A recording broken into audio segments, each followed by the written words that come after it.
ağacın başına dönürsen. Vermişim lan burada biri vermişim lan. Ver de benim birimi de ver de ana benim birimi.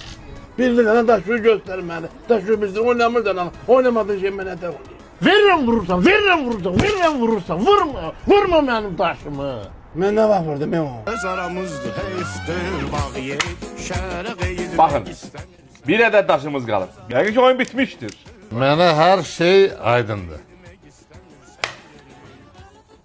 Necə oynadın Mərdan müəllim? Altı koş elimde öldü. Tək ölənlər elə altı qoşalar olsun. Ben sizden bunu gözleyirdim hakikaten de. Mən sizə bir balıq sürpriz edeyim. Mənə vaxt verin, mən gəlirəm. 6'dan 4.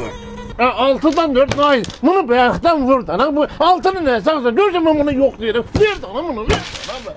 Ben benim ne yakışıklı. Ben sizden düşenler mi yoktu? Damla gelmişsin sana deleyi. Oynamam şimdi. Sen mi kör olasın? Başka oynamam ben. Görürsen ki beni buradan sıkır ver de bunu. Bunu ver de hayır. Dostlarla bağda oturmuşduq, damla oynuyorduk. Dedik, uduzan qonaqlıq verəcək.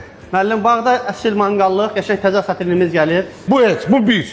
Bəs setkada nə var? Müəllim, setkada bişirmək üçün qəşəng Norveçdən gələn təzə qızıl balığımız da var, bu gün gəlib.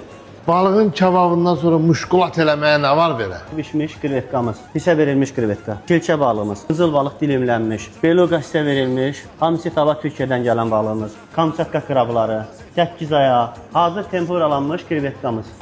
Bəh, əla. Arkadaş saklama da bunu saklama. Ver gelsin de. Yaxşı gel otur oynayaq, otur oynayaq. Oynamıram.